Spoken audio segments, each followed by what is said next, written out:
خوانی بەربانگ ئامادە بووە و ژمارەیەک لە ئەندامانی مەڵبەندی گرمیانی کۆمەڵی دادگەری هاتوونەتە چێشتخانەکە و دەیانەوێت خواردنەکە بۆ شوێنی خوازرا و دیاریکراو بگوازنەوە. دوای گەیاندنی خواردنەکە بە مەڵبەند سەرجەم ئەندامان دەست لە دەست ئامادەکاریەکانیان چڕکردەوە تا ئەوەی لە ئاستێکی باڵادا پێشوازی لە میوانان و ڕۆژوانان بکەن و بێدواکەوتن خواردنەکە پێشکەش بکەن. دوای بەخێرهێنانی میوانەکان و کۆتایی هێنان بە ئامادەکاریەکان سەرجەم میوانان کە ژمارەیان لە 700 کەس زیاتر بوو چاوەڕوانی بانگ و بەربانگکردنەوە بوون لەسەر خوانی کۆمەڵی دادگەری لە سنوورەکە. بەرپرسانی مەڵبەر ڕای دەگێرن بەردەوام چالاکی جۆراوجۆران لە سنوورەکە ئەنجامداوە و ژمارەیەکی بەرچاویش لە هاوڵاتیان بەدەم بانگێشت و داواکاریەکانیانەوە هاتوون.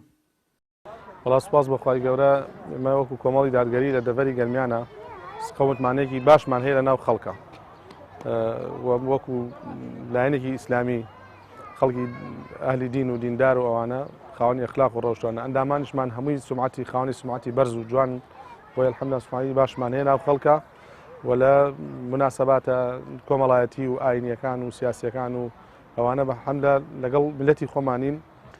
دیارە لە درێژەی کار و چالاکیەکانی مەڵبەندی گەرمیانی کۆمەڵی دادگەری لە مانگی پیرۆزی ڕەمەزان ئەمڕۆ یەکێکی تر لە شاکارە جوانەکان ئامادەسازی خەریکی ئامادەسازیم بۆ بەربانگکردنەوەی ئەندامان و دۆستان و خۆشەویستانی کۆمەڵی دادگەری لە سنووری ئیداری گەرمیان بەتایبەت لە قەزای کەلاری خۆشەویست. ڕۆژوانان و میوانانی مەڵبەند سوپاس و دەستخۆشی تایبەتیان بۆ ئەم جۆرە چالاکی و مەراسیمە خێریانە هەیە و هیواخوازن کاری هاوشێوە بەردەوامی هەبێت.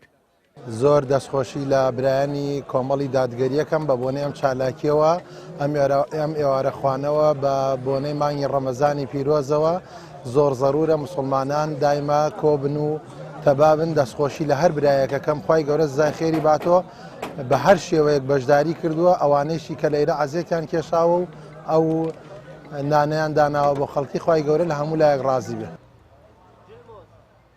لە کۆتایی مەراسیمەکەدا دکتۆر یاسین حەسەن بانخوازی ئاینی وتارێکی پێشکەش بە ئامادەبووان کرد و ڕایگەیاند.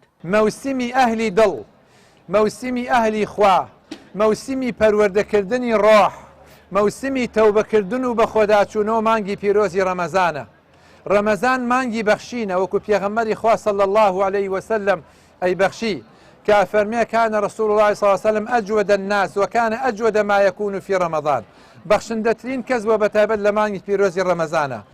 کارە هاوشێوەکانی کۆمەڵی دادگەری کوردستان لە ڕێگەی ئۆرگان و مەڵبەندیەکانیەوە لە شار و شارژوورەکانی هەرێمی کوردستان بەردەوامە و ئاماژ لەم کارەش زیاتر توندوتۆڵکردنەوەی پەیوەندی کۆمەڵایەتیەکانە لە نێوان مسلمانان کە بەهۆی سەختبوونی ژیان هەز بە قوڵبوونەوەی ئەو پایە بنەڕەتی ژیان و ئیسلام دەکرێت. وشار محەممەد، کەناڵی ئاسمانی پەیام، گەرمیان.